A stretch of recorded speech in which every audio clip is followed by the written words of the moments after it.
ওয়ান্নাল্লাযীনা লা ইউমিনুনা বিল আখিরাহ, যারা আখিরাতে বিশ্বাসী না, কিয়ামতে জবাব দিতে হবে, এই বিশ্বাস যাদের ভেতরে নেই। ওয়া'আতাদনা লাহুম আযাবান আলিমা, তাদের জন্য যন্ত্রণাদায়ক শাস্তি আল্লাহ রেডি করে রেখেছেন। আল্লাহ আযাবান পর্যন্ত শেষ করে দিতে পারতেন, আলিমা দিলেন কেন? এমন আযাবের ধরন আমি আয়াতের তাফসীর অন্য আয়াতের সাথে মিলিয়ে দেখেছি। এত কঠিন আযাব আল্লাহ দেবেন যে চামড়া পোড়াটা খসিয়ে ফেলবেন। লাওয়াহাতুল লিল বাশার, আল্লাহ পাক বলেন লা তুবকি ওয়ালা তাযার, লাওয়াহাতুল লিল বাশার। এই জাহান্নামে ফেলে দেওয়ার পরে এই মানুষটাকে আস্তও ছাড়বে না, আবার ছেড়েও দেবে না, এদের চামড়া আগে পুরা খসে যাবে। আল্লাহ বলেন এমন এক ঘরে ওরে প্রবেশ করাবো, ঢুকতে দেরি, আগে চামড়া খুলে পোড়াটা বের হতে দেরি হবে না। ও তো একেবারে এতটুকু চামড়া খুলতে এই ঝামেলা, আর পোড়া চামড়া যদি খুলে যায় কেমন লাগবে দৃশ্য বলেন তো। এর নাম আলিমা, এইটার নাম আলিমা। এই চামড়া পোড়াটা শেষ, এবার নতুন চামড়া আবার লাগাবে। আল্লাহ পাক বলেন আবার ওইভাবে করবো, পোড়াটা খুলবো, আবার নতুন করে লাগাবো। কেন জানো? যেন শাস্তির তীব্রতা বাড়তেই থাকে। একবার পোড়া চামড়া খুলে আবার যদি লাগানো যায়, ওটা যে কত তীব্র যন্ত্রণা বাড়বে, যা লাগাবো সেটের পাবে। সূরা নিসার ভেতরে আল্লাহ আয়াতগুলো দিয়েছেন। রব্বুল আলামিন বলেন, নবীজিকে আমি নিয়ে গেলাম এই মাসের 27 তারিখে, বহু অত্যাচার জুলুম নির্যাতনের ভেতরে, বিশেষ করে তার চাচাটা মারা গেল।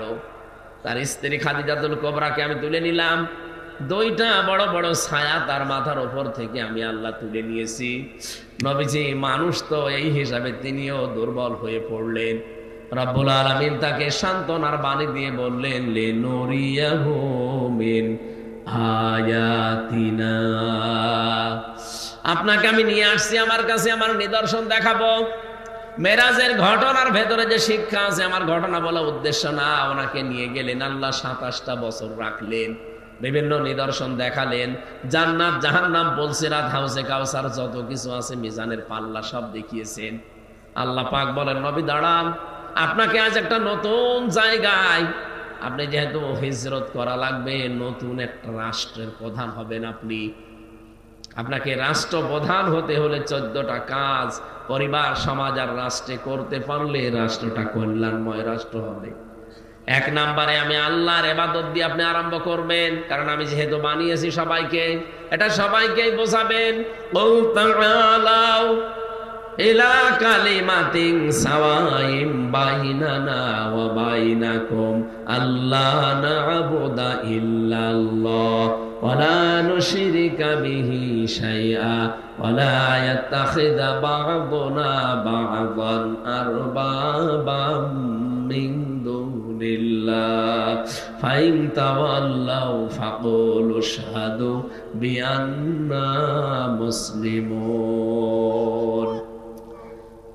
সূরা আলে ইমরানের 64 নাম্বার আয়াতের ভেতরে আছে, রব্বুল আলামিন বলেন আপনি ডাক দেবেন ইহুদি, খ্রিস্টান, মুশরিক যারা আছে, যারা কিতাব পেয়েছে আসমানি, তাদেরকে আপনি ডাক দিয়ে বলেন, আসো আল্লাহর বান্দারা, আমরা 3টা কথার উপরে একমত হই।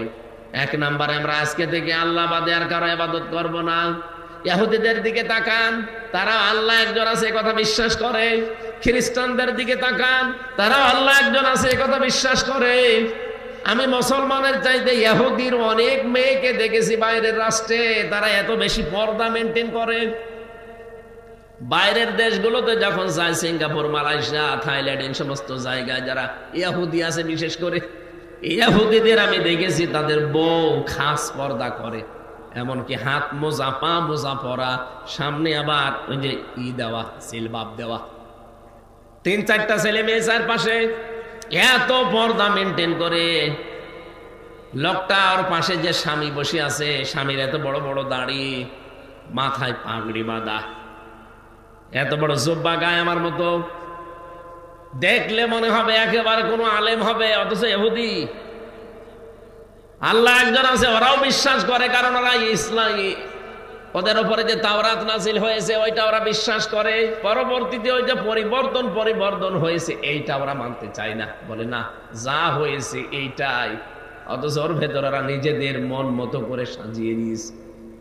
ইনজিলের ভেতরে ওরা সাজিয়েছে নিজের মন মতো করে, কোরআনটা সাজাতে পারে না। এই কারণের দায়িত্ব সরাসরি নিয়েছে কে?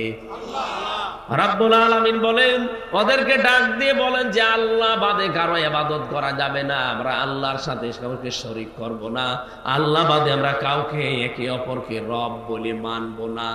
যদি এই তিনটা বিষয়ের উপর একমত হতে পারেন তাহলে সাথে নিয়ে কাজ করবেন।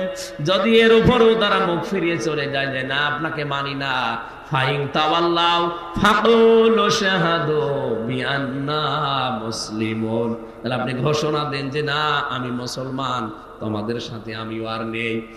ডক্টর মোহাম্মদ ইউনূস দায়িত্বে যেহেতু আছেন, উনি একজন মুসলমান।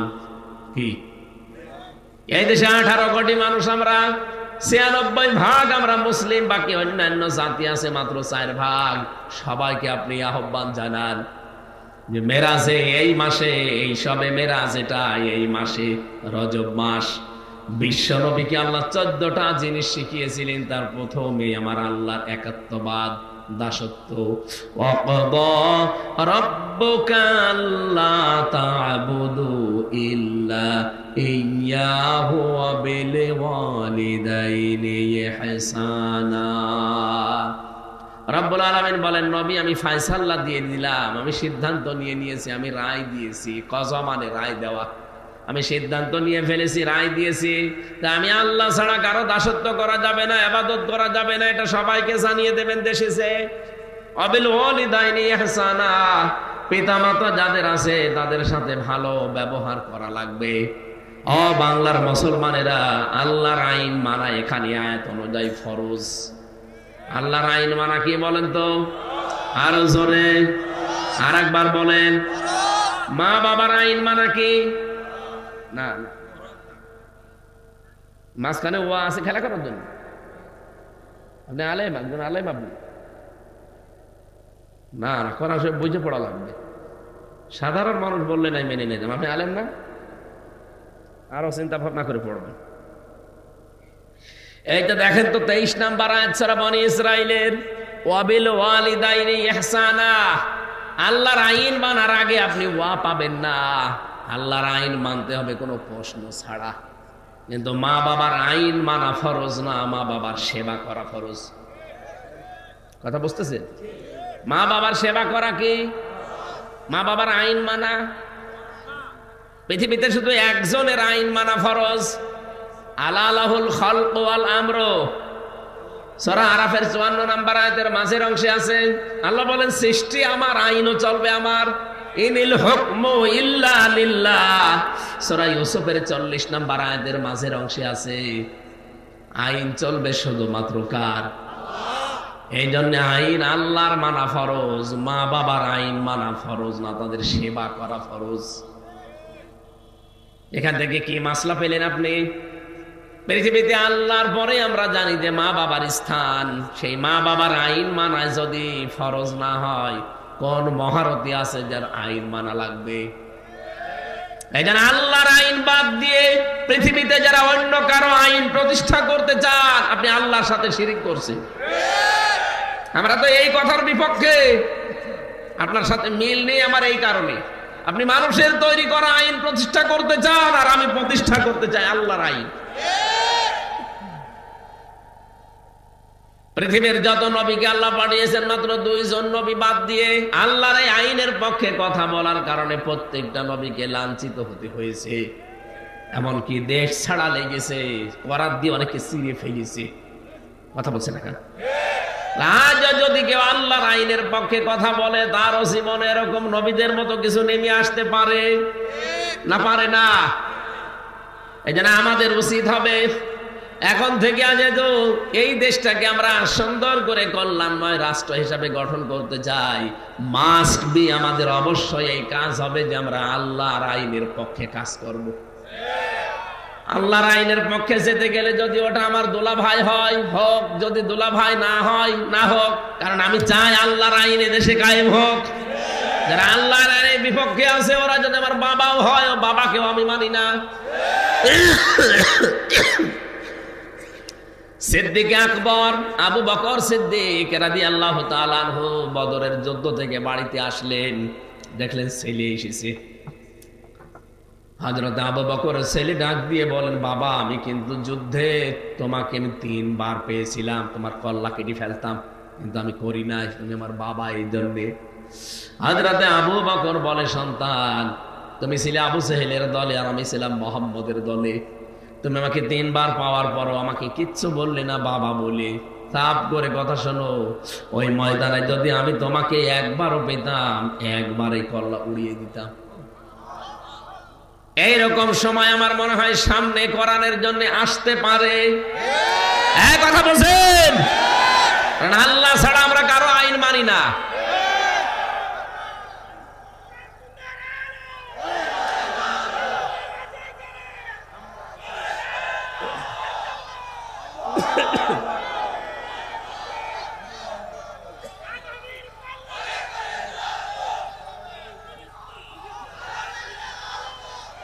আমার ভাইরা, রব্বুল আলামিন এবার জানিয়েছেন আল্লাহর পরে যেহেতু পৃথিবীতে মানুষের জন্য সবচাইতে বেশি কষ্ট স্বীকার করে তার মা আর বাবা। বিজ্ঞান এখন প্রমাণ করছে, আমাকে দুনিয়ায় নিয়ে আসতে গিয়ে, এই পৃথিবীর মুখ দেখাতে গিয়ে আমার মা 57 ইউনিট কষ্ট সহ্য করেছে। অথচ যত শক্তিশালী পুরুষ হোক, সর্বোচ্চ 45 ইউনিট কষ্ট যদি কাউকে দিতে পারেন, ও মরে যাবে, ওকে বাঁচাতে পারবেন না। কত? 45 ইউনিটের বেশি মানুষ কষ্ট সহ্য করতে পারে না। কিন্তু যদি কেউ 57 ইউনিট কষ্ট সহ্য করে আমার দুনিয়ায় মুখ দেখিয়েছে, তিনি আমার মা। এজন্য অবিল ওয়ালিদাইনি ইহসানা, ভালো ব্যবহার করা লাগবে মায়ের সাথে আগে। নবীজিকে সাহাবী প্রশ্ন করলেন, ভালো ব্যবহার পাওয়ার হকদার কে? নবীজি বললেন মা, এরপরে মা, এরপরে মা, এরপরে বাবা। কোন হাদিসে পেয়েছি 4 বার নবী মায়ের নাম বললে 5ম বার বাবার নাম বলেছেন।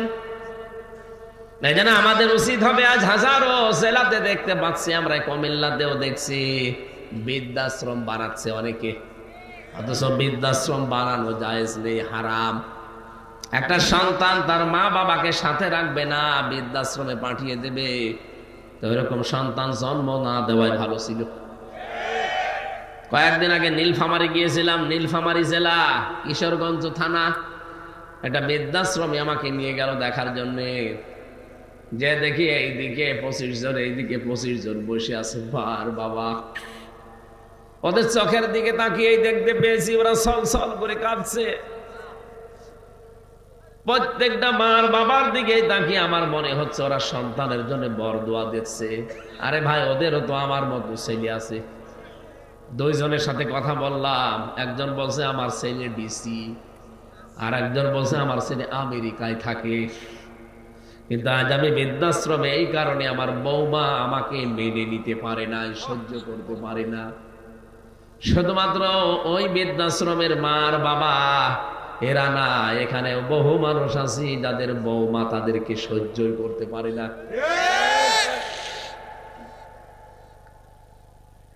একবার রাঙ্গামাটি জেলায় ছিলাম, এই জেলে যাওয়ার আগে 19 সালের দিকে। রাঙ্গামাটি থেকে আসার সময় লংগদু থানা, ওখান থেকে আসার সময় একবার দেখি এক বৃদ্ধাশ্রমে আমারে ঢুকিয়েছে। যে দেখি এক কলেজের প্রফেসর হাও মাও করে কাঁদছে মায়ের পা ধরে। কি হয়েছে ভাই, আপনি কি করেন? বলে আমি কলেজের একজন অধ্যাপক, প্রফেসর। আমার মাকে আমি আজ 3 মাস আগে এখানে রেখে গেছি। মা আমারে বলছে, বাবা আমি যখন মারা যাব তখন তো এই মাথার উপরে যে ফ্যান আছে, এই ফ্যানটা ঘুরিয়ে পাল্টিয়ে নতুন ফ্যান লাগাবি। মা বলছে আব্বা। ছেলে বলছে, মা তুমি তো মরিয়ে যাবে কয়দিন পরে, আবার ফ্যান আমি নতুন করে পাল্টিয়ে দেব কেন? মা বলে, আমি দেখলাম এই 3 মাসে এদের বারবার বলার পরও ফ্যান এরা পাল্টিয়ে দেয় না।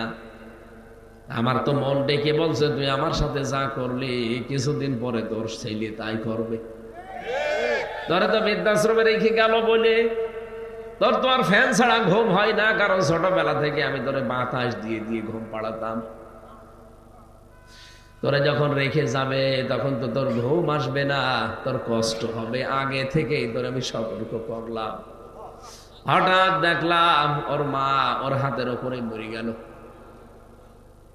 হাও মাও করে কেঁদে বলছো, হুজুরে দোষ শুধু আমার একা নয়, দোষ আমার বউর। 3 মাস আগে থেকে আমার বউ আমাকে বলছে, বুড়ি বাড়ি থাকলে আমি তোমার ভাত খাবো না। আমার 2টা ছেলে আছে, তাদের মুখের দিকে তাকিয়ে আমি কিছু বলতেও পারি না, বাধ্য হয়ে এখানে রেখে গিয়েছিলাম তারে। শেষ পর্যন্ত আজকে মা আমার মারা গেল, দুনিয়ায় এখন নাম ধরে ডাকার মতো আমার আর কেউ নেই। হাজারো সন্তান কিন্তু আমরা ধরা খেয়ে যাব। আল্লাহ নিজে মা বাবার নাম দিয়েছে, উনি আন্দাজে দেয়নি, বুঝে শুনে দিয়েছে। কারণ আল্লাহ জানে যে আমার পরে সব চাইতে বেশি কষ্ট করে ওর জন্য ওর মা আর বাবা। 25 বছর, 26, 27, 28 বছর পর্যন্ত আমার পেছনে শ্রম দিল এই 2জন। হঠাৎ করে পরের একজন মেয়ে এসে আমার দখল করে নিল, মা বাবা ডিলেট। আমি কি বেশি বললাম? এরকম পরিবার দেশে নেই। গায়রিল মাগদুবি আলাইহিম ওয়ালাদ-দাল্লিন।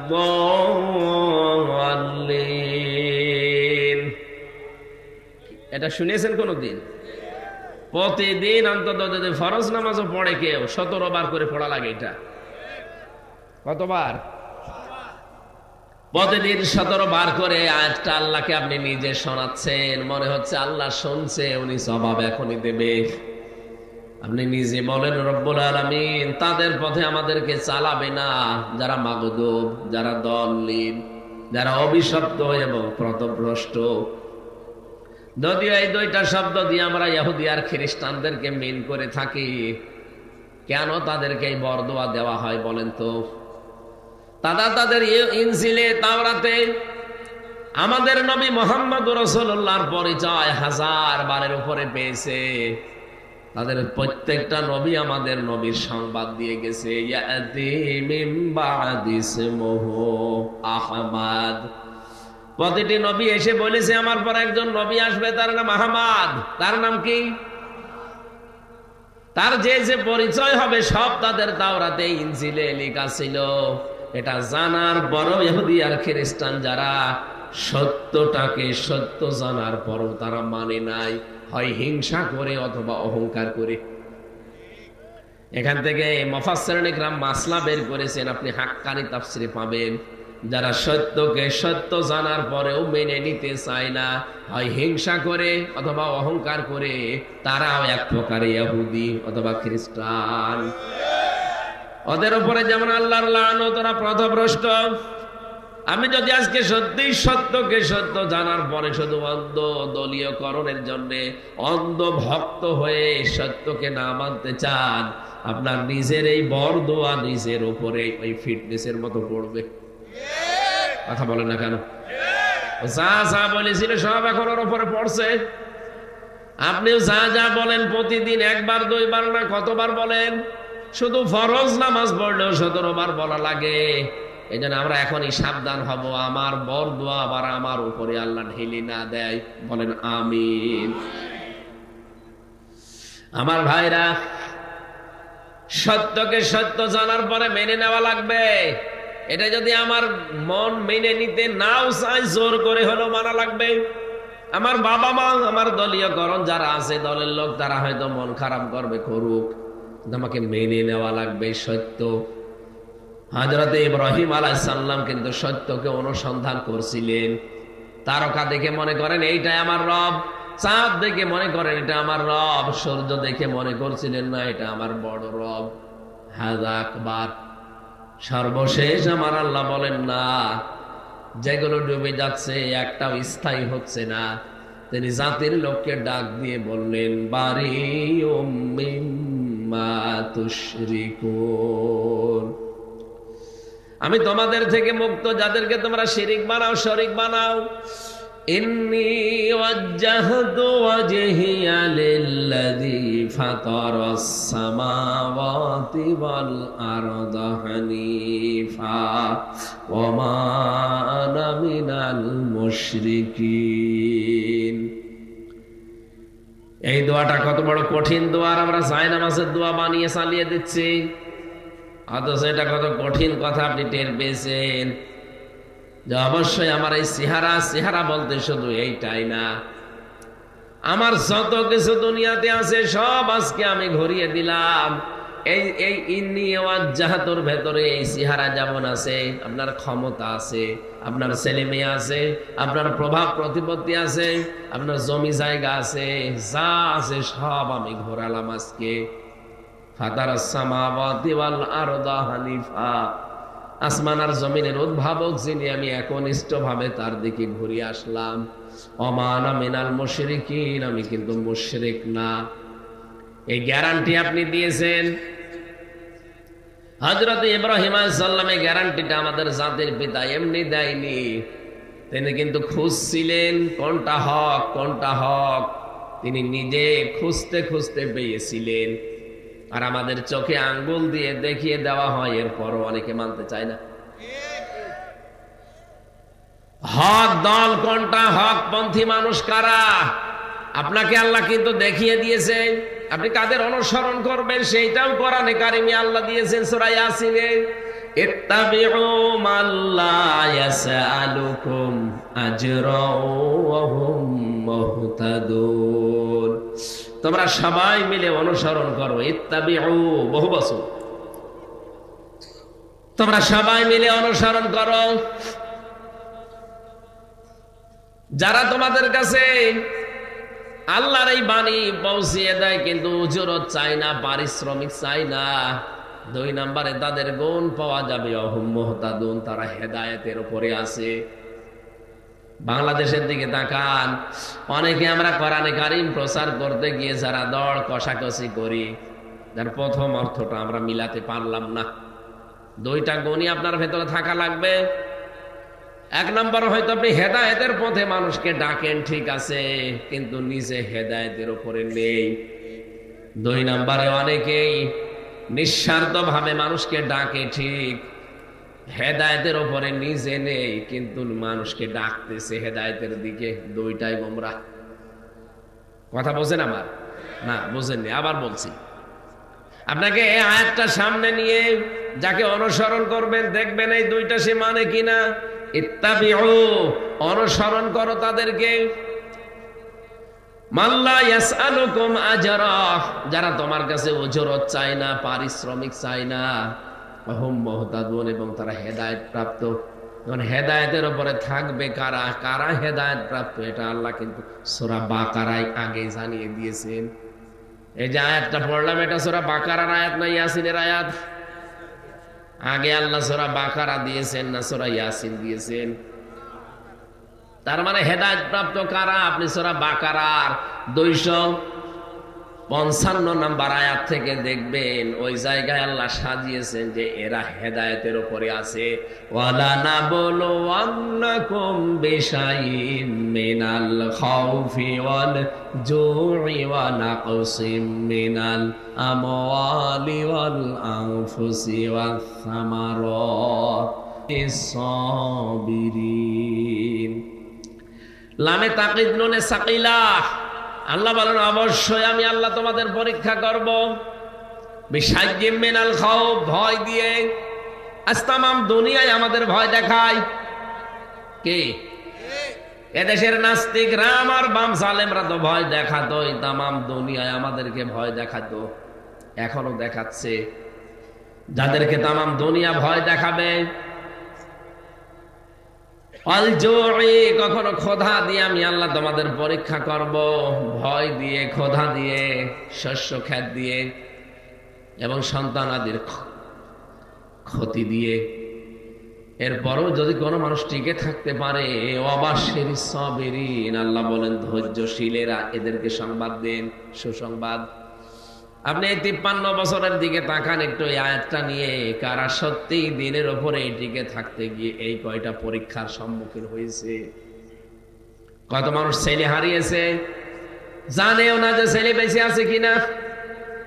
শহীদ মীর কাশেম আলী রহমতুল্লাহ আলাইহি, ওনাকে যখন ফাঁসি দেওয়া হবে তার 3 ঘন্টা আগে ওনারা জানিয়েছিল কারারক্ষী যে আপনার 3 ঘন্টা পরে ফাঁসি, আপনি প্রস্তুতি নেন।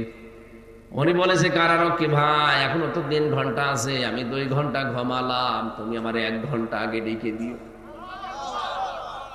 অথচ ওনার ছেলে ওই সময় গুম হয়ে আছে, ব্যারিস্টার আরমান। এই কথা বলেন না কেন? ওনার স্ত্রী ওই সময় হাসপাতালে। আরে ভাই, আমাদের মতো পাগল ছাগল ছেলে না, ছেলে ব্যারিস্টার। এইরকম একটা ছেলে আজ গুম হয়ে আছে 8 বছর, ও জানেও না মরে গেছে না বেঁচে আছে, স্ত্রী হাসপাতালের বেডে পড়ে আছে। এরকম সংবাদ আসলে নিজের মরণের সংবাদ একদিকে, কোন আল্লাহর ওলি আছে দেশে যে সেই স্থির থাকতে পারবে বলেন?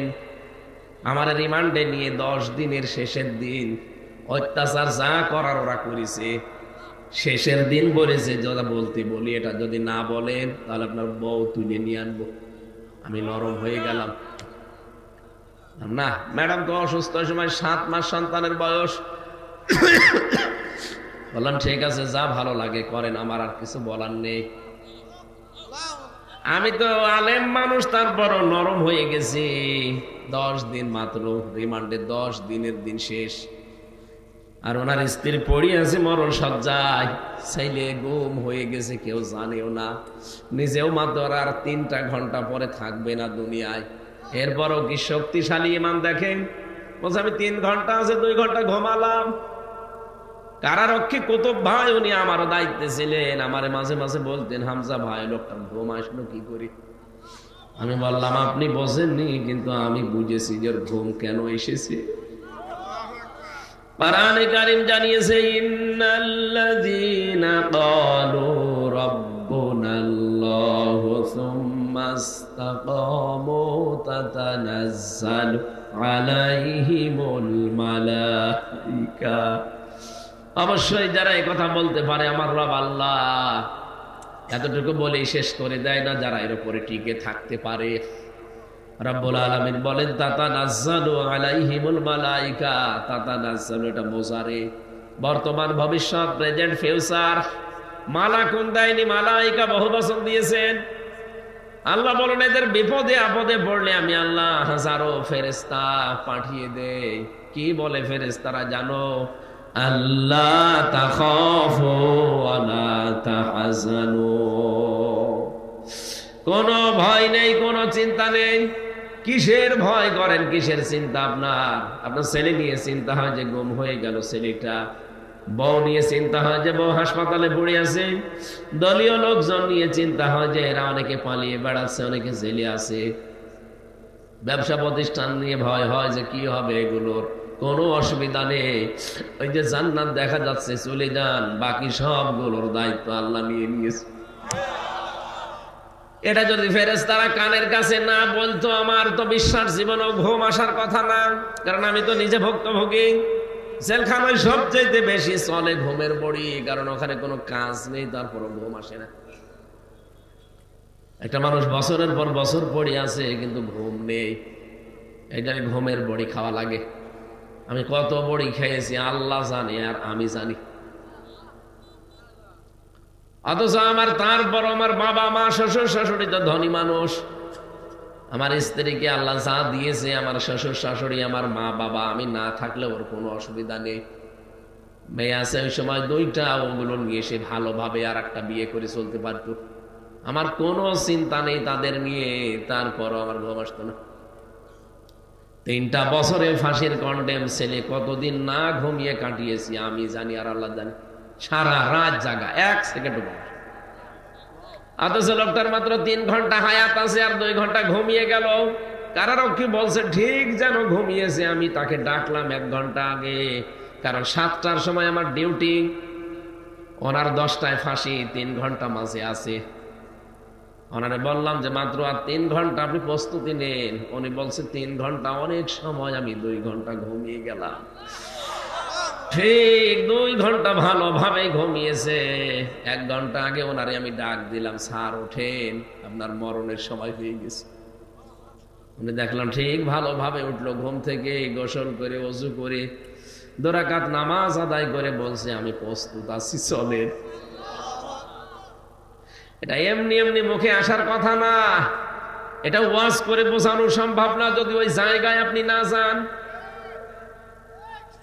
এই আয়াত যে বলছে যে আল্লাহর ফেরেশতা এসে তার কানের কাছে সুসংবাদ দেয় যে কাউকে নিয়ে আপনার চিন্তা নেই, কিসের ভয় আপনার, সবগুলোর দায়িত্ব আল্লাহ নিয়েছে। ওয়াবশিরু বিল জান্নাহ, ওই যে জান্নাত, ওর সুসংবাদ গ্রহণ করেন। আল্লাতী কুনতুম তুআদুন, যার ওয়াদা আল্লাহ করেছে। নাহানু আউলিয়াউকুম ফিল হায়াতিদ দুনিয়া, দুনিয়ায় আপনাদের বন্ধু আমরা ছিলাম। আফিল আখিরা, আখিরাতেও থাকবো। ওয়ালাকুম ফিহা মা তাশতাহি আনফুসুকুম ওয়ালাকুম ফিহা মা তাদাউন, এমন জান্নাতে প্রবেশ করাবো যেখানে চাওয়ার আগে জিনিস পাওয়া যায়। পৃথিবীতে এমন কোন বাগান আছে যে বাগানে প্রবেশ করলে চাবেন তার আগেই পাওয়া যাবে? না, নেই। চাবেন এরপরও দেরি হবে। আল্লাহ বলেন জান্নাত এমন ভাবে আমি বানিয়েছি আমার মুমিন বান্দা বান্দীদের জন্য যে চাওয়ার আগেই পাওয়া যাবে। আপনি চাবেন, মনের ভেতরে শুধু কামনা আসবে, সঙ্গে সঙ্গে সামনে চলে আসবে। কেন এটা জানো? নজুলাম মিন গফুরির রহিম, এটা দয়াময় আল্লাহর পক্ষ থেকে একটা বিশাল মেহমানদারি। বলেন সুবহানাল্লাহ। আমি যেটা বোঝাতে চাচ্ছিলাম এ পর্যন্ত এসে, আল্লাহ পাক বলেন এইভাবে যারা বিপদে আপদে পড়ে, ছেলে হারিয়েছে, মেয়ে হারিয়েছে, সম্পদ হারিয়েছে, ব্যবসা প্রতিষ্ঠান হারিয়েছে, সব কিছু হারানোর পরেও যে মানুষগুলো হাসি মুখে, দেখবেন হাসি মুখ তাদের। এত কিছু যে হারিয়ে গেল, আমার তো কিছুই হারায়নি, তারপরও আমার চিন্তায় শেষ নেই। আর ওদের সব হারিয়ে গেল, এরপরেও চেহারার দিকে তাকালে মনে হয় যে কিছুই হারায়নি, নিশ্চিন্তে বসে আছে। আজকে আমি ইন্টারনেটে কাদের মোল্লা সাহেবের একটা চিঠি পড়ছিলাম। উনি যেই দিন ফাঁসি হবে সেই দিন ওনার সকালবেলা স্ত্রী দেখতে গেছে, বিকালে ওনার স্ত্রীর নাম, ডাক নাম ছিল পিয়ারি। যে দেখে জেলখানার ওই কন্ডেম সেলের ভেতরে ঠিক উনি চা খাচ্ছে বসে। কি গো, তুমি এখন চা খাও? মাগরিবের নামাজ কিছুক্ষণ আগে পড়লাম, আমি আজকে রোজা ছিলাম, রোজা রাখা অবস্থায় আমি ইফতার করে খাবার খেয়ে এখন চা খাচ্ছি, শুনলাম নাকি রাত 10টায়। বলেন তো, নিজের স্ত্রীর সামনে রাত 10টায় মনে হচ্ছে শ্বশুর বাড়ি যাবে। আপনি যে বলেন মানুষের আকীদা ঠিক নেই, আপনার কি আকীদা আছে আপনি বলেন? এর চাইতে কি আকীদা দেখবেন আপনি? এই জায়গায় দড়ি যখন আসে আপনার আকীদা কোথায় থাকে?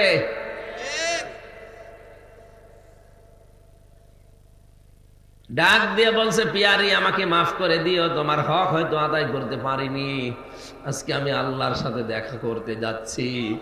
সারা দিন আমি রোজা ছিলাম, আমি যে ইফতারি করে খাবার খেয়ে একটা চা খাচ্ছি, এইটাই মনে হয় আমার শেষ খাওয়া। দুনিয়ার খাবার আমার আর কপালে জুটবে না, কারণ আর মাত্র কয়েক ঘন্টা পরে আমারে ডাকবে। ওরা বিভিন্ন খাবার নিয়েছিল, যেগুলো খান বলছে না, দুনিয়ার এই খাবার আমার আর ভেতরে ঢুকবে না। মনে হচ্ছে জান্নাতের খাবার আমার আল্লাহ তার সামনে মেলে ধরেছে।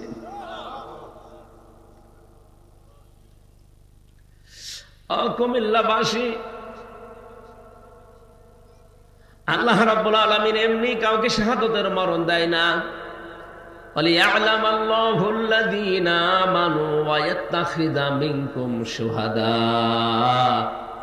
সূরা আলে ইমরানের 140 নম্বর আয়াতের মাঝের অংশে আছে, আল্লাহ বলেন, যাকে আমি ভালোবাসি, যার জীবন যৌবন আমার পছন্দ হয়, যার কাজ কর্ম অ্যাক্টিভিটিস যে আমার পছন্দ হয়েছে, তখন আমি তাকে সাধারণভাবে মরণ দেই না, শাহাদাতের মরণ দিয়ে ধন্য করি। কেন শাহাদাতের মরণ দেই জানো? এই যে এই লোকটা যদি এখন মারা যায়, যদি ঈমান নিয়েও মারা যায়, কবরে দিয়ে দিবেন, ঘুমিয়ে পড়বে, শেষ, আর কিছু নেই আগে পরে। কিয়ামতের দিন সিংহায় ফুৎকার দেওয়ার পরে উঠবে।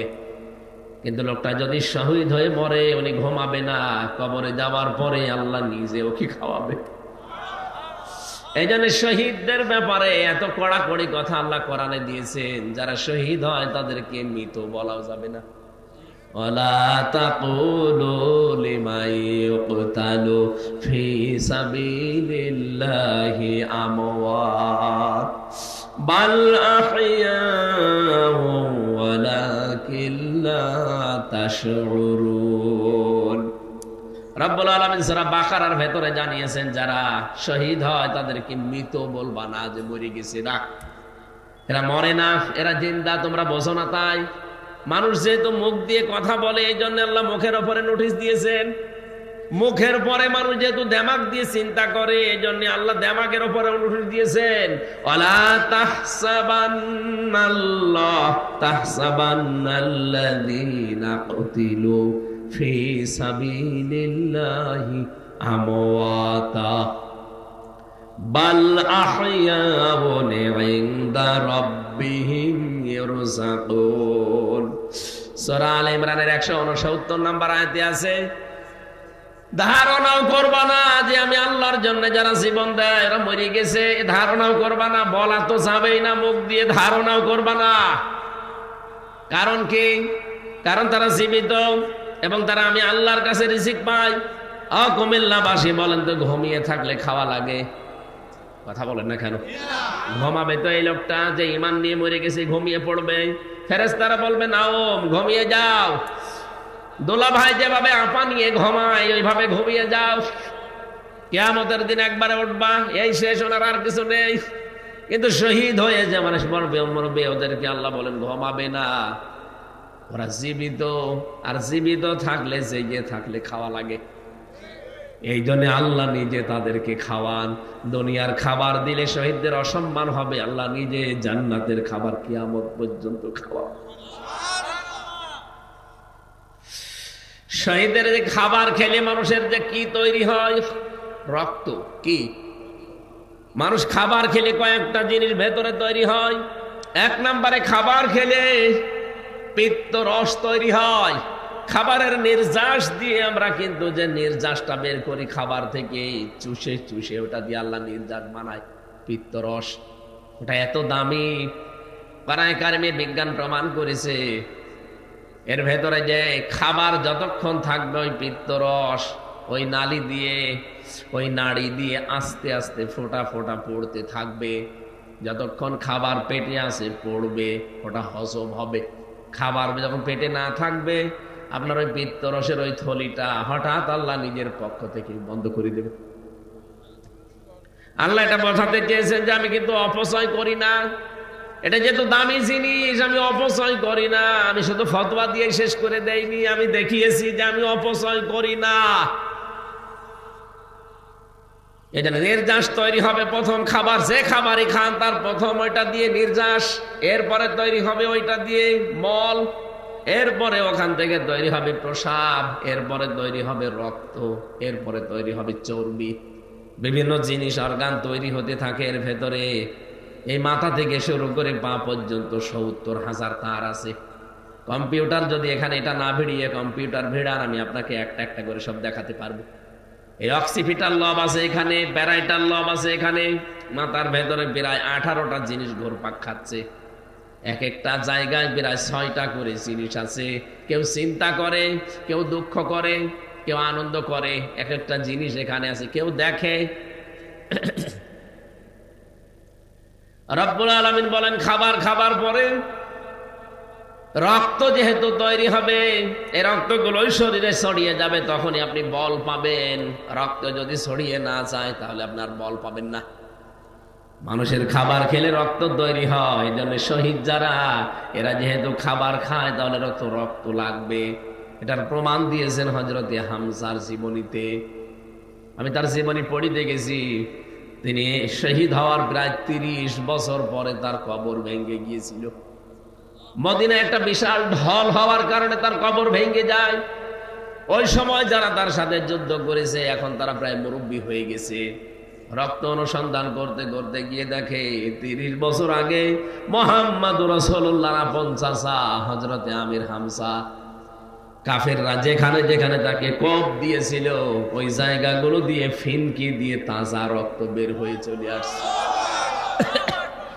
কুমিল্লাবাসী বলেন তো, যদি খাবার না খাবে তাহলে রক্ত আসলো কোত্থেকে? কথা বলেন না কেন? এই জন্য ফেরেশতাদেরকে দিয়ে আল্লাহ সুসংবাদ জানায় তাদেরকে, যেই মানুষগুলো এই পরীক্ষায় উত্তীর্ণ হয় আর যারা একথা স্বতঃস্ফূর্ত ভাবে বলতে পারে, আল্লাযীনা ইযা আসাবাতুহুম মুসিবা ক্বালু ইন্না লিল্লাহি ওয়া ইন্না ইলাইহি রাজিউন। আমরা মনে করি এটা মানুষ মরে যাওয়ার দোয়া। কে বলেছে আপনাকে?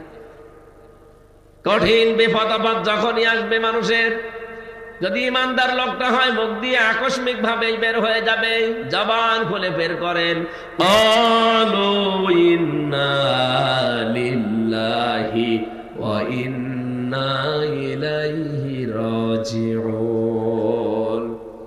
এই বিপদ আপদ মুসিবত আমার উপরে এসেছে, আমরা তো আল্লাহর জন্য, আল্লাহর কাছে আমরা ফিরে যাব, তখন সে সান্ত্বনা পায়। আরে ভাই, বিপদে আপদে কঠিন মুসিবতে যদি কোনো একটা অবলম্বন আপনি পান, দেখবেন একটা আলাদা অনির্বচন সুখ পাওয়া যায়। জেলখানার ভেতরে আমি মাঝে মাঝে কারারক্ষীকে বলতাম, ভাই একটু বই নিয়ে এসে দিন। 24 ঘন্টা তো তালা লাগিয়ে রাখেন এই ফাঁসির কন্ডেম ছেলে, কারোর সাথে কথাও বলতে দেয় না, আবার সিসি ক্যামেরা দিয়ে রেখেছে, কেউ যেন আমার দিকে না তাকায়। বাইরের যোগাযোগ তো 3 বছর পুরা বিচ্ছিন্ন। একটা বই মই এনে দেন, একটু পড়ি। বই এনে দেয় বঙ্গবন্ধুর আত্মজীবনী। ও ছাতা পড়ি করবো না, কয়েকদিন বই চাই, বই এনে দেয় বঙ্গবন্ধুর ছেলেবেলা, বঙ্গবন্ধুর চীন সফর। ও ছাতা পড়ে আমার রাগ দরকার আছে। একদিন রাগ করে বলেই ফেললাম যে এ বই কেন, আমি যে বই বলি ওই বই এনে দিতে পারেন না। ওই কি বই? আমার ফাঁসি চাই, এই বইটা এনে দেন। আমি মেজর ডালিম বলছি এইটা এনে দিন। বলছে না, ওই বই পড়তে নেই। পড়তে নেই মানে ওইটাই পড়া দরকার। ওখানে ভেতরে তো টাকা চলে না, চলে সিগারেট। সিগারেটের প্যাকেট দিলে বিভিন্ন জিনিস পাওয়া যায়। এক হিন্দু কারারক্ষী, ওর তো আর ইমান নেই। ওর নাম ছিল সুব্রত বালা। এরপরে আরো কয়েকটা হিন্দু আমার দায়িত্বে ছিল, দেবদুলাল, অসিত কুমার, আরো নাম আমার মনে। 3 বছর একাধারে খালি হিন্দুই পেতাম, তো এই কারণে মনে আছে না। এরকম একজন পেয়েছিলাম, ওই সাতক্ষীরার ওদিকে করে বাড়ি যেন। এর তো আর আল্লাহ রসুল বলে কোনো চিন্তা ভাবনা নেই, ওর দুনিয়াকে মজা লেলো এই ধান্দায় আছে। পরে একদিন বললাম, শোনেন, কাছে তো তাকানো যাবে না, সিসি ক্যামেরা আছে, কাজ করেন, এটিএম আজহারুল ইসলাম আছে ওই যে পাশের বিল্ডিং এ, আপনি ওনার কাছে গিয়ে বলবেন যে আমির হামজা কিছু বই চেয়েছে, যদি বইগুলো দেয় আপনি একটু চুরি করে আমারে দিয়ে যাবেন, কারণ আমি জানি যে ওনার কাছে বই আছে। পরবর্তীতে উনি বই পাঠিয়েছে আমারে চুরি করে। কারাগারে রাত দিন জাইনাব আল গাজালির বলেছে আমির হামজারে বড় বেটা ভালো করে পড়তে। আমি 1 বার 2 বার নাই, 3 বছরে প্রায় 7 বারের উপরে বইটা শেষ করেছি। কয়েকটা মহিলার ঘটনা ওখানে লেখা আছে যে তাদের ঈমান কি। জাইনাব আল গাজালি একজন মহিলা, তার যে ঈমান এবং তার ভাইয়ের যে ঈমান পুরাটা পর্দা। আমার মনে মনে মাঝে মাঝে নিজেরে তৃপ্তি আসতো, আল্লাহ, একজন মহিলা মানুষ যদি এরকম পরীক্ষা দিতে পারে, আমি একজন পুরুষ মানুষ, যখন একটু শান্তি পেতাম। এরপরে পাঠিয়েছিল প্রোডাক্টিভ মুসলিম, এটা অনেক সুন্দর বই, যারা পড়াশোনা করেন, জ্ঞান অর্জন করতে চান, বইটা কিনে নেবেন। প্রোডাক্টিভ মুসলিম, পারিবারিক জীবন থেকে আন্তর্জাতিক জীবন পর্যন্ত পুরোটা সাজানো আছে। এটা একটা তৃপ্তি পেতাম বইগুলো পড়লে। আল্লাহ পাক বলেন, এই যে ঈমান যাদের আছে এদেরকে পরীক্ষা করলে এই মানুষগুলো তৃপ্তি পায়। তৃপ্তির স্বরে তখন বলে, আমরা তো আল্লাহর জন্য, যারে যা হয়ে যায় যাক, আমরা তো আল্লাহর জন্য আল্লাহর কাছেই ফিরে যাব। উলাইকা আলাইহিম সালাওয়াতুম মির রাব্বিহিম ওয়া রাহমা ওয়া উলাইকা হুমুল মুহতাদুন। বলেন আল্লাহু আকবার। আল্লাহ বলেন, এই মানুষগুলোর উপরে আমার শান্তি, এদের উপরে আমার রহমত, আর এরাই হেদায়েতের উপরে আছে। তাহলে হেদায়েতের উপরে আছে কারা? যে মানুষগুলোকে পেছনে পরীক্ষাগুলো করা হয়েছে। এই পৃথিবীতে কাদেরকে পরীক্ষা করা হয় আপনি দেখতে পাচ্ছেন? যারা পরীক্ষা পরীক্ষা পরীক্ষার উপরে আছে, এই মানুষগুলো হেদায়েতের উপরে, কিন্তু এদেরকে দেখে মাঝে মাঝে দিনের দিকে ডাকতে গেলে তখন দর কষাকষি করে। কথা বোঝেন আমার? আয়াতের দুইটা বিধানই আপনাকে মানা লাগবে। আপনি ডাকবেন, পরিশ্রম করবেন, উজরত চাইবেন আল্লাহর কাছে।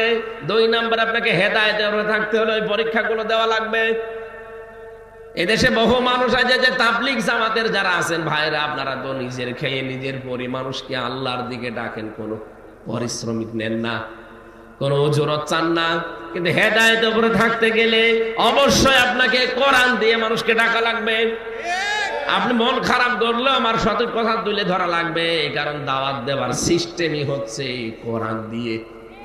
ইয়া আইয়ুহার রাসূল বাল্লিগ মা উনজিলা ইলাইকা মির রাব্বিক, হে রাসূল আপনি মানুষকে পৌঁছিয়ে দেবেন কি? বলেন বলেন। সয়সন যেটা আপনি কোরআন হাদিস দিয়ে বানিয়েছেন বুঝলাম। এই যে ময়দানে যেটা তৈরি হবে এখন টঙ্গীর এই ময়দানে, যারাই যা করছেন লক্ষ লক্ষ মানুষ আমরা ওখানে হাজির হব, ঠিক আছে। কেন এই ঘোষণা দেওয়া যায় না যে শুধু সয়সনের উপরে বয়ান হবে না, পুরা কোরআনের উপরে বয়ান করবে? এখানে যে যে আলেম এখানে যাবে, যে আয়াত চায় ওই আয়াত তাকে দিয়ে দেন, ওই আয়াতের উপর স্টাডি করে গবেষণা করে সে আলোচনা করবে। কেন এই কথা বলা হয় না খালি সয়সনের উপরে? কেন? এটা মুসলমানদেরকে ধোড়া সাপ বানানোর একটা কায়দা। খালি 6টার ভেতরে থাকবে, ইসলামকে 6টার ভেতরে আছে, আর নেই। এই জন্য আমরা চাই আগামীতে যারা বিশ্ব ইজতেমায় যাবে ওখানে যত আলেম চায়, ভালো ভালো আলেম আছে, যে যে আলেম যে আয়াত চায় ওই আয়াতের উপরে তাকে বলবেন যে 10 দিন 15 দিন আপনি লেখাপড়া করেন, এক একটা আয়াত থেকে নতুন নতুন তথ্য বের করে পুরা কোরআন কেন্দ্রিক আলোচনা ওখানে আমরা চাই। ওখানে সুদের বিরুদ্ধে আপনি বক্তব্য দেবেন, ঘুষের বিরুদ্ধে দেবেন, দুর্নীতির বিরুদ্ধে দেবেন, চাঁদাবাজের বিরুদ্ধে দেবেন। ওখানে আপনি জুলুম অত্যাচার নির্যাতনের বিরুদ্ধে দেবেন, মানুষের তৈরি করা আইনের বিরুদ্ধে দেবেন। এইটাই তো নবীজি করতেন। আপনি কোন তাবলীগ করেন? তাবলীগই তো এইটা যে আমার সামনে চাঁদাবাজি হবে আর আমি বলবো যে যা করছে করুক, লা ইলাহা ইল্লাল্লাহ। আজকে সকালে যশোরে 50 লাখ টাকা চাঁদা চেয়েছে, দেয়নি, তাকে কি পিটানো পিটাচ্ছে দেখলাম। এটা তো ফেরেশতারা করছে না, অবশ্যই কোনো মানুষই করছে। একটা দলের সভাপতির নাম সেখানে এসেছে, আমি নাম নাই নিলাম। অনেকে মনে করছে এত গোপনে চাঁদাবাজি করি তারপরও ধরি ফেলে কি করি? আরে বেটা, গোয়েন্দা বিভাগের খবর রাখেন। আমি নিজে দেখেছি ওদের যে মেশিন, ওরা যা বসিয়ে রেখেছে বাইরের দেশ থেকে নিয়ে এসে। আপনি মনে করেন আমি রাত 12:30টার সময় গেলাম নারায়ণগঞ্জের বন্দরে চাঁদা চাইতে, কেউ জানে না। মিডিয়া জেনে ফেললো কি করে, আর গোয়েন্দারা জানলো কি করে? আরে ভাই, আমি রিমান্ডে নিজে দেখেছি। সত্যি কথা যে কোরআন শরীফ সামনে আমি বলছি, আপনি পায়খানায় বসে বসে কি করেন তা ওরা দেখতে পায়। হ্যাঁ, এমন মেশিন ওদের কাছে আছে। ওই জালেমরা ইসরায়েল থেকে নিয়ে এসেছিল, সেটা তার নিয়ে যেতে পারেনি। এখন যারা দায়িত্ব আছে তারা ব্যবহার করছে। আপনি মনে করছেন আমি কেউ জানি না, এত রাতে সব ঘুমিয়ে পড়েছি আর এরা জানলো কি করি? আরে ভাই, 24 ঘন্টা ওইটা ওদের সামনে। বাংলাদেশ ওদের একেবারে নখদর্পণে, একেবারে হাতের এই মুঠার উপরে, কে কি কোথায় সব দেখতে পায়। আমি ধরা পড়ার একদিন পর সাতক্ষীরা থেকে মাওলানা আমিরুল ইসলাম বেলালি আমার বাড়িতে কল দিয়েছে। ওই নাম্বার কেউ জানে না, কার নামে তোলা নাম্বার তাও আমি জানি না। উনি কল দিয়ে জানিয়েছে যে হামজাকে বলবা যদি যোগাযোগ করতে পারো, হামজাকে জানাবা সে যেন অন্তত এই কথাগুলো না বলে। ও আল্লাহ, সকালবেলা দেখছে ভিডিও আকারে আমারে দেখাচ্ছে। আর আপনি বলছেন আমি রাত 12:30টায় গেলাম চাঁদা চাইতে, কেউ তো জানে না। কেউ জানে না কে বলিস আপনাকে? আমি গোয়েন্দাদের সাথে কথা বলি মাঝে মাঝে, ওরা বলছে হুজুর দেশটা আমরা পর্যবেক্ষণে রেখেছি, শুধু দেখছি যে কে কি করে। তারেক জিয়া এমনি রেগে যাচ্ছে, উনি ও টের পাচ্ছে। উনি বলছে না, কালকেও বক্তব্য দিয়েছে তারেক জিয়া যে আপনারা থামেন, ক্ষমতায় কি আমরা চলে এসেছি, এখনই আপনি আরম্ভ করেছেন, একটু থামেন না কেন? এখনো দেশটা জনগণের হাতে, ওরা কিন্তু সব দেখতেছে কে কি করে। আপনি একটু জরিপ চালান, কালকে একজন মহিলার জরিপ দেখলাম, তার কাছে সাংবাদিক জিজ্ঞাসা করছে আপনি কাকে চান, বলছে আমরা যাই চাই, চাঁদাবাজকে চাই না। অলরেডি আপনি বদনাম করে ফেলেছেন নিজের। আর আপনি বলেন না বাবা শাহজালাল, মদের কাছে কুত্তা বিড়াল সব হালাল।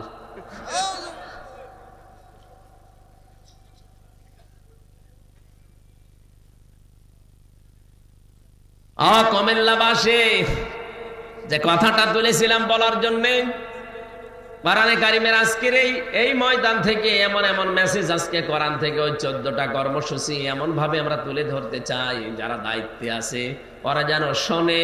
আর একটা সুন্দর কল্যাণময় রাষ্ট্র যদি কেউ গঠন করতে চায়, এখান থেকে যেন তারা থিওরি নেয়। মানে থিওরি গুলো আমার বানানো না, আল্লাহ নিজে বানিয়েছেন, তাও 27 বছর নবীকে তার গবেষণাগারে বসিয়ে নিজে শিখিয়েছেন। এখানে সরাসরি শিক্ষককে, ছাত্রকে, নবী মোহাম্মদ রাসূলুল্লাহ। সময় লেগেছে 2 দিন 5 দিন না, পিএইচডি করতে, গবেষণা করতে, আমরা দেখি এমফিল করতে সব মিলে মাত্র 5 থেকে 7 বছর লাগে। 2 বছর এমফিলে, 5 বছর পিএইচডি, 7 বছরে একটা বিষয়ের উপরে পুরা নখদর্পণ এসে যায়। আল্লাহ বলেন আমি 27 বছর নিজে শিক্ষক হয়ে আমার নবীকে শিখিয়েছি।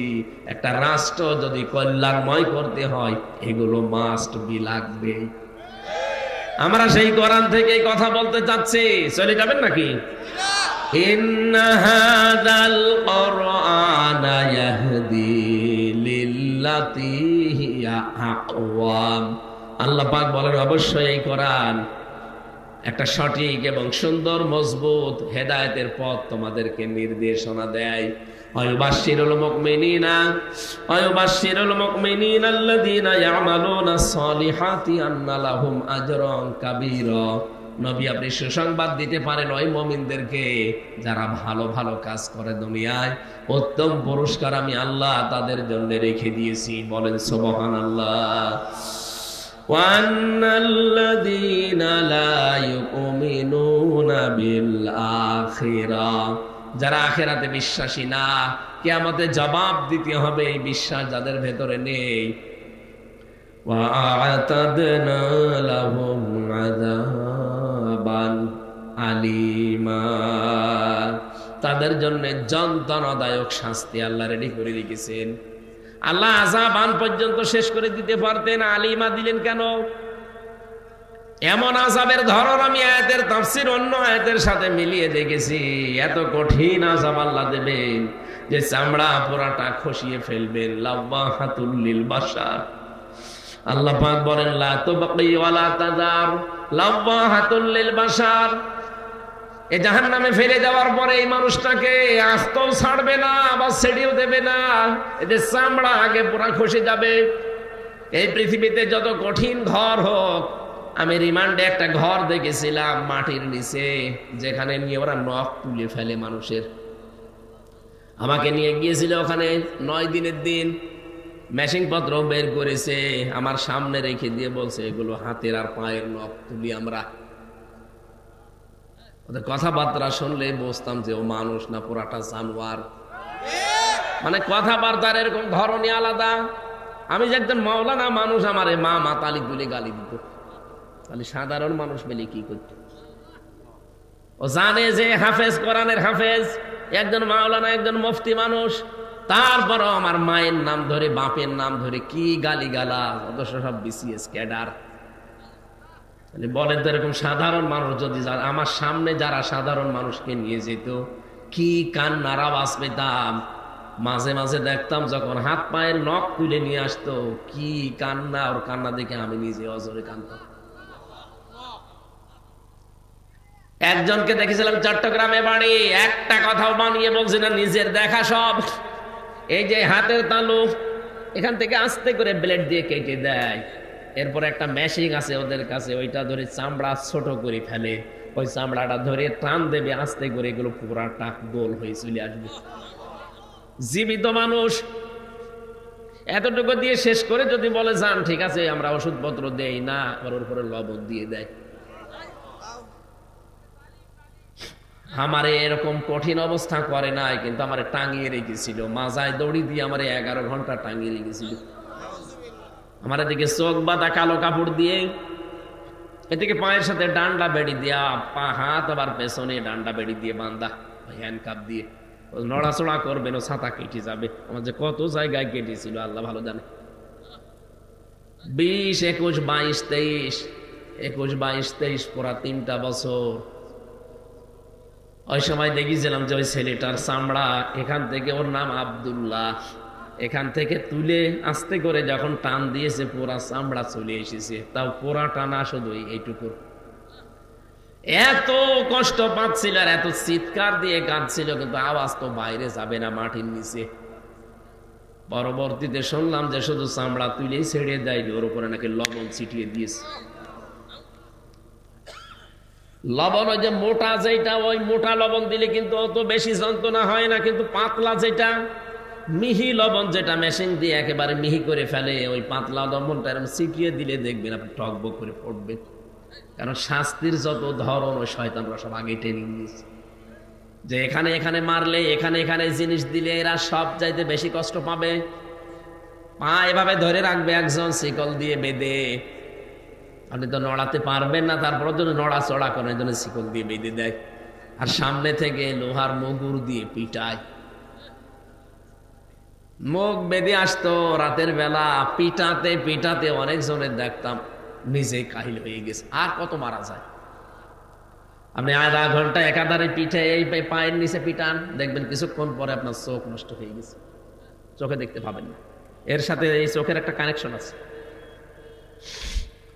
আমি লাব্বা হাতুল্লিল বাসারের কথা বলতে যে পর্যন্ত এসেছি, আল্লাহ বলেন এমন এক ঘরে ওরে প্রবেশ করাবো, ঢুকতে দেরি, আগে চামড়া খুলে পোড়াটা বের হতে দেরি হবে না।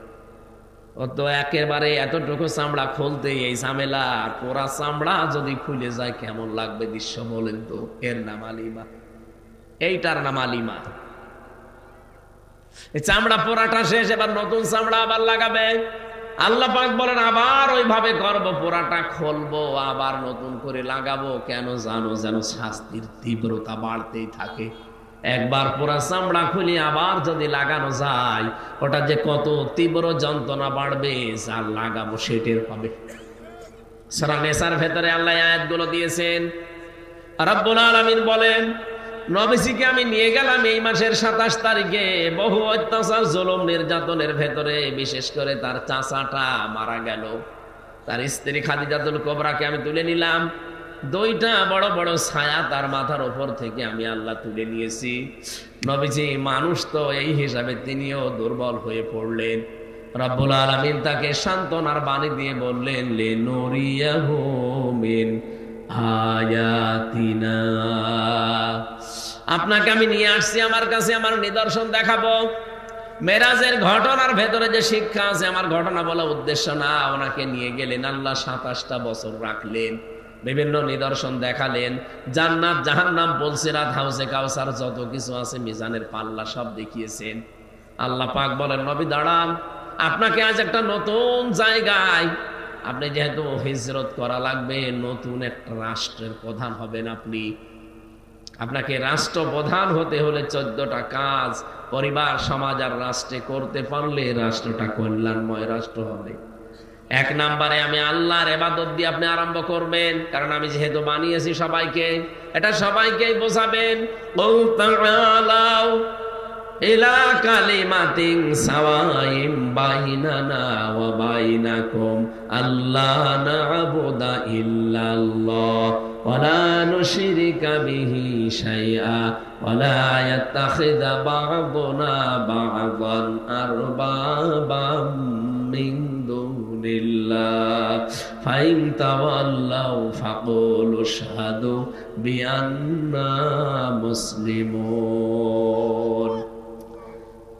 সূরা আলে ইমরানের 65 নাম 64 নাম্বার আয়াতের ভেতরে আছে, রব্বুল আলামিন বলেন আপনি ডাক দেবেন ইহুদি, খ্রিস্টান, মুশরিক যারা আছে, যারা কিতাব পেয়েছে আসমানি, তাদেরকে আপনি ডাক দিয়ে বলেন, আসো আল্লাহর বান্দারা, আমরা 3টা কথার উপরে একমত হই।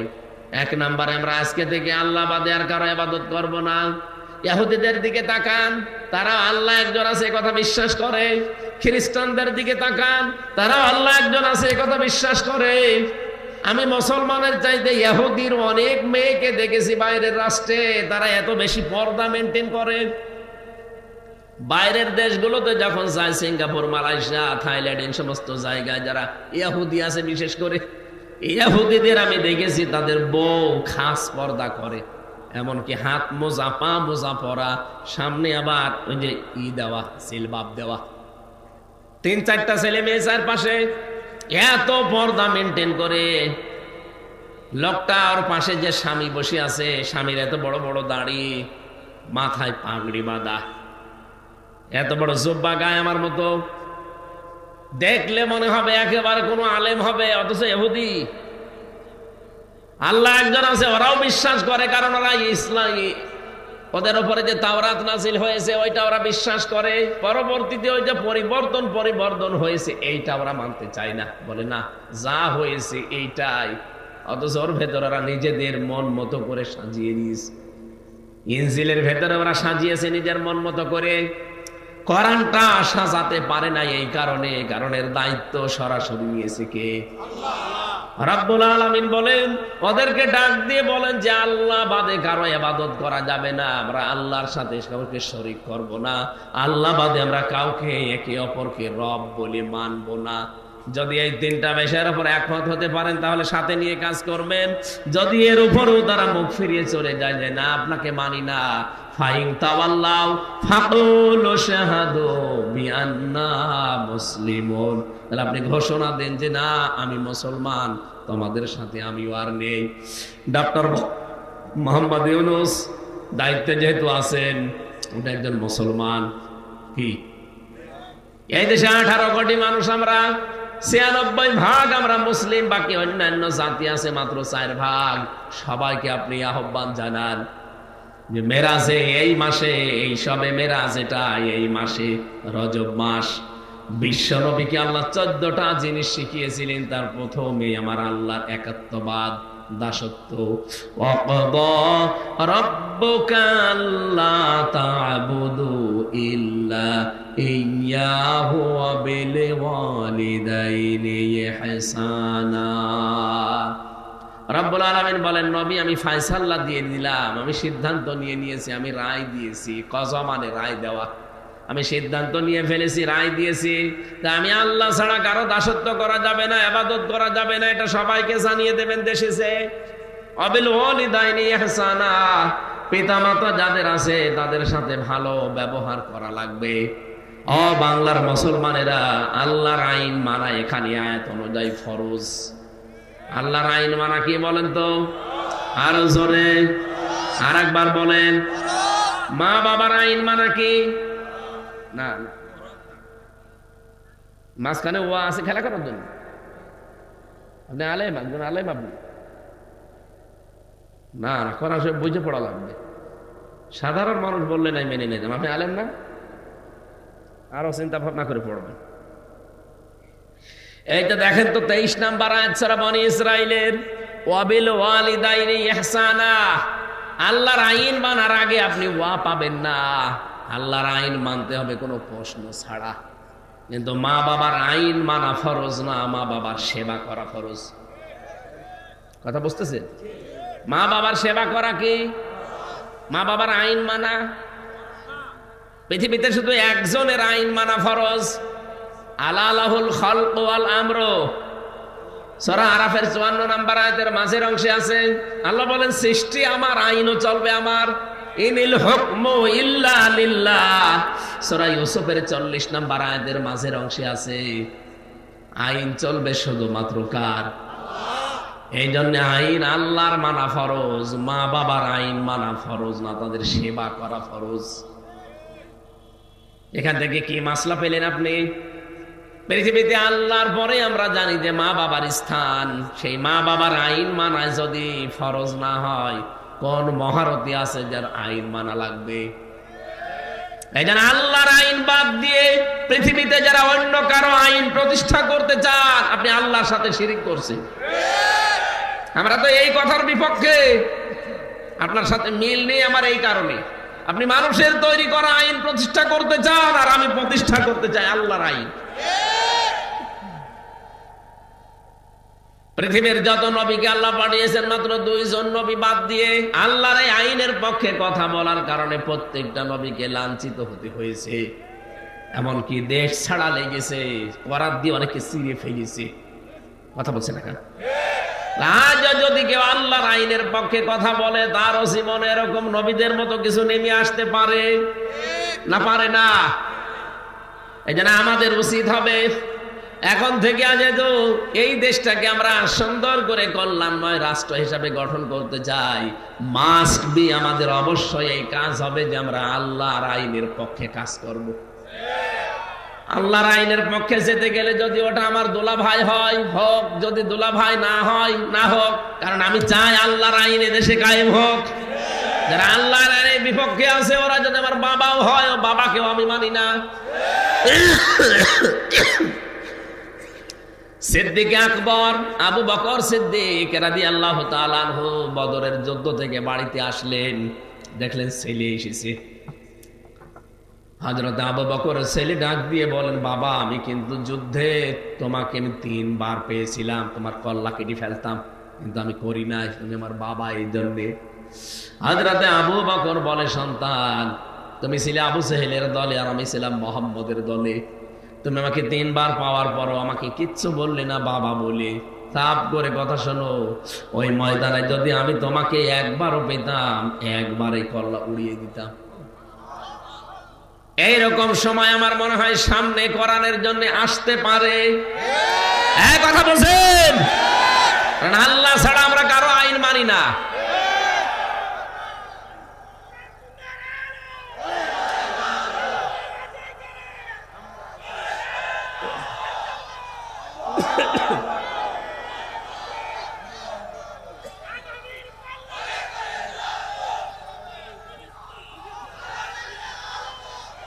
আমার ভাইরা, রব্বুল আলামিন এবার জানিয়েছেন আল্লাহর পরে যেহেতু পৃথিবীতে মানুষের জন্য সবচাইতে বেশি কষ্ট স্বীকার করে তার মা আর বাবা। বিজ্ঞান এখন প্রমাণ করছে আমাকে দুনিয়ায় নিয়ে আসতে গিয়ে, এই পৃথিবীর মুখ দেখাতে গিয়ে আমার মা 57 ইউনিট কষ্ট সহ্য করেছে। অথচ যত শক্তিশালী পুরুষ হোক, সর্বোচ্চ 45 ইউনিট কষ্ট যদি কাউকে দিতে পারেন, ও মরে যাবে, ওকে বাঁচাতে পারবেন না। কত? 45 ইউনিটের বেশি মানুষ কষ্ট সহ্য করতে পারে না। কিন্তু যদি কেউ 57 ইউনিট কষ্ট সহ্য করে আমার দুনিয়ায় মুখ দেখিয়েছে, তিনি আমার মা। এজন্য অবিল ওয়ালিদাইনি ইহসানা, ভালো ব্যবহার করা লাগবে মায়ের সাথে আগে। নবীজিকে সাহাবী প্রশ্ন করলেন, ভালো ব্যবহার পাওয়ার হকদার কে? নবীজি বললেন মা, এরপরে মা, এরপরে মা, এরপরে বাবা। কোন হাদিসে পেয়েছি 4 বার নবী মায়ের নাম বললে 5ম বার বাবার নাম বলেছেন। এই জন্য আমাদের উচিত হবে, আজ হাজারো জেলাতে দেখতে পাচ্ছি, আমরা কুমিল্লাতেও দেখছি বৃদ্ধাশ্রম বানাচ্ছে অনেকে, অথচ বৃদ্ধাশ্রম বানানো জায়েজ নেই, হারাম। একটা সন্তান তার মা বাবাকে সাথে রাখবে না, বৃদ্ধাশ্রমে পাঠিয়ে দেবে, তো এরকম সন্তান জন্ম না দেওয়াই ভালো ছিল। কয়েকদিন আগে নীলফামারী গিয়েছিলাম, নীলফামারী জেলা কিশোরগঞ্জ থানা, একটা বৃদ্ধাশ্রমে আমাকে নিয়ে গেল দেখার জন্য। যে দেখি এইদিকে 25 জন, এইদিকে 25 জন বসে আছে, বার বাবা। ওদের চোখের দিকে তাকিয়ে দেখতে পেয়েছি ওরা ছল করে কাঁদছে। প্রত্যেকটা মার বাবার দিকে তাকিয়ে আমার মনে হচ্ছে ওরা সন্তানের জন্য বরদোয়া দিচ্ছে। আরে ভাই, ওদেরও তো আমার মতো ছেলে আছে। 2 জনের সাথে কথা বললাম, একজন বলছে আমার ছেলে ডিসি, আর একজন বলছে আমার ছেলে আমেরিকায় থাকে। কিন্তু আজ আমি বৃদ্ধাশ্রমে এই কারণে আমার বৌমা আমাকে মেনে নিতে পারে না, সহ্য করতে পারে না। শুধুমাত্র ওই বৃদ্ধাশ্রমের মার বাবা এরা না, এখানে বহু মানুষ আছে যাদের বৌমা তাদেরকে সহ্যই করতে পারে না।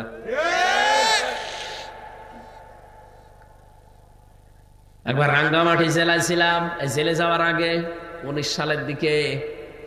রাঙ্গামাটি থেকে আসার সময় লংগদু থানা, ওখান থেকে আসার সময় একবার দেখি এক বৃদ্ধাশ্রমে আমারে ঢুকিয়েছে। যে দেখি এক কলেজের প্রফেসর হাও মাও করে কাঁদছে মায়ের পা ধরে। কি হয়েছে ভাই, আপনি কি করেন? বলে আমি কলেজের একজন অধ্যাপক, প্রফেসর।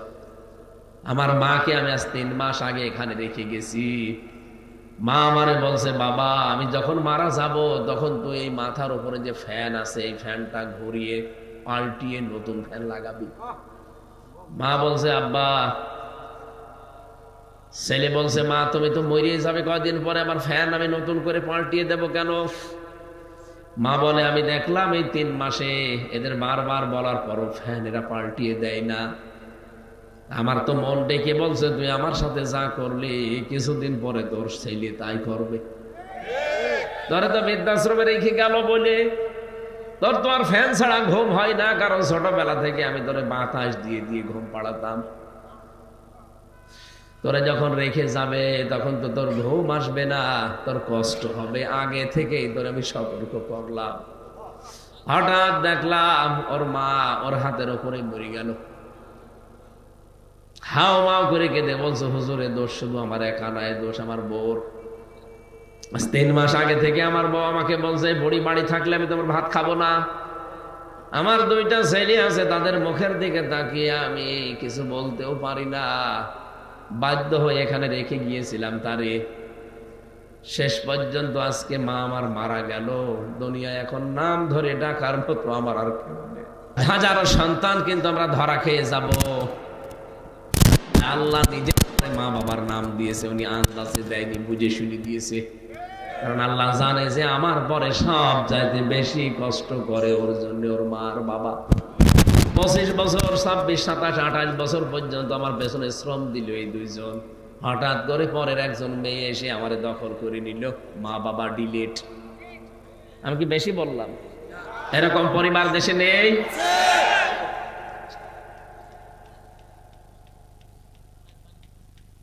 কি উপর থেকে কি পানি পড়ছে নাকি? কোরআন শরীফ ভিজে যাবে। এটা সরান সরান সরান। ওরে আল্লাহ রে, কি জোরে পড়ে। মনে হচ্ছে বৃষ্টি হচ্ছে। ওরে 1 ঘন্টা 20 মিনিট হয়ে গেছে। আমরা কি শেষ করে দেব? আরে ভাই আমি তো অসুস্থ, এইভাবে হয় না। আমরা এমনি পয়েন্টগুলো বলি, আমি আর তাফসীর করতে পারছি না। 2-3 নম্বরে আছে নিকট আত্মীয় স্বজনের হক আদায় করা লাগবে। 4 নম্বরে এতিম মিসকিন যারা, এদের যে হকগুলো আছে এটা আদায় করা লাগবে। এটা সব রাষ্ট্রের ব্যাপার।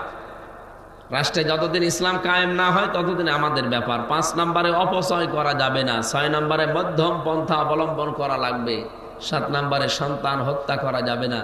8 নম্বরে জেনা ব্যভিচারের ধারে কাছে যাওয়া যাবে না। 9 নম্বরে অন্যায় ভাবে মানুষ হত্যা করা যাবে না, যেটা এই 24 সালে বেশি হয়ে গেল। 10 নম্বরে এতিমের হক আদায় করা লাগবে। 11 নম্বরে ওজন ঠিক মতো দেওয়া লাগবে। 12 নম্বরে যে বিষয়ে জ্ঞান নেই কথা বলা যাবে না। বাংলাদেশে এইটা বেশি বলে। এই যে মির্জা ফখরুল সাহেব বললেন যে কোরআনে রাজনীতি নেই। আপনি জানেন কোরআনে রাজনীতি আছে কিনা? 918 জায়গায় রাজনীতি করা লাগবে কোরআন দিয়ে কথা আছে। আপনি তো কোরআন শরীফের সূরা ফাতিহা ঠিক মতো পড়তে পারবেন না, তা আপনি ফতোয়া দেন কেন? যেটা জানেন না মুখ খুলবেন না।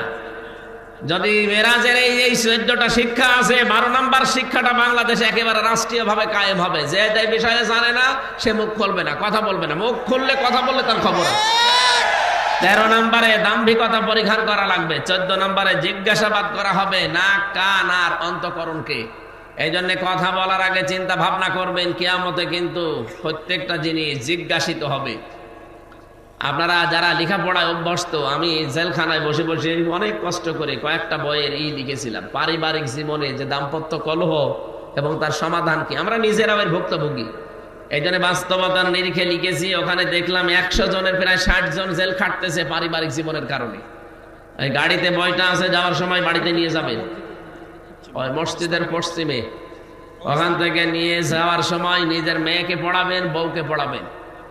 আর মেয়েরা যদি পারেন আপনার ছেলেকে নাতিকে পাঠিয়ে দেন, তারা আপনার স্বামীকে ছেলেকে 2 জনের জন্যই লিখেছি। অনেকগুলো 8টা বই আছে, যে কয়টা পারেন নিয়ে যান। আল্লাহুম্মা আমিন। লা ইলাহা ইল্লা আনতা সুবহানাকা ইন্নী কুনতু মিনাজ জালিমিন। আল্লাহ তাআলা অসুস্থ শরীর নিয়ে ডাক্তারে বারবার আমার নিষেধ করছে, কথা বলা যাবে না, আপনি হাসপাতালের বেডে ভর্তি হন।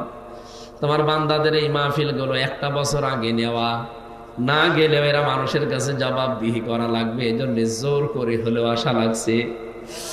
জেলখানা থেকে মুক্ত জীবনে যখন ফিরিয়ে দিয়েছো আল্লাহ, আমার শরীরটাকেও তুমি ভিক্ষা দাও, আমার কণ্ঠটাকেও ভিক্ষা দাও, আমার নিজের জন্য না, তোমার এই বান্দা বান্দীদের জন্য ভিক্ষা দাও। এখনো কতগুলো অনুষ্ঠান নেওয়া আছে, না গেলে কালকেই তারা মানুষের কাছে কথা শুনবে, তাদেরকে মানুষ বাটপার বলবে, প্রতারক বলবে, চিটার বলবে।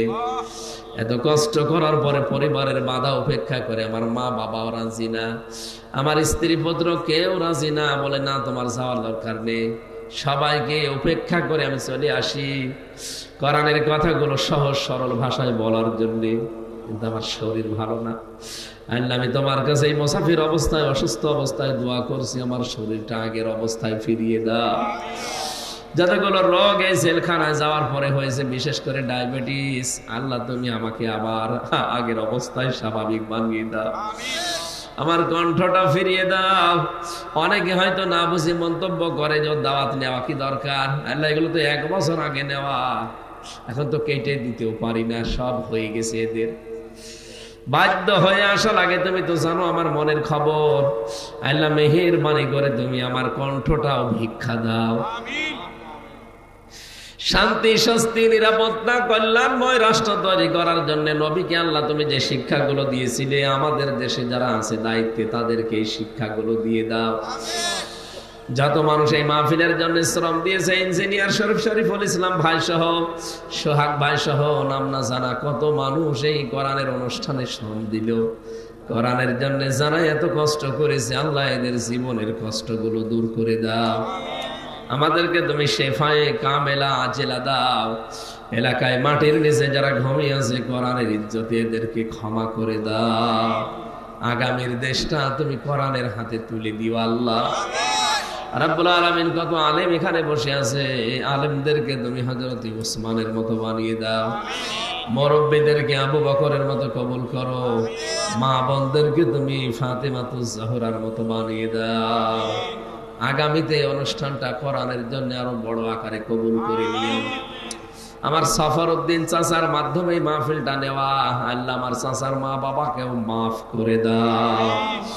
মরণ আসলেই যেন বলতে পারি লা ইলাহা ইল্লাল্লাহ মুহাম্মাদুর রাসূলুল্লাহ।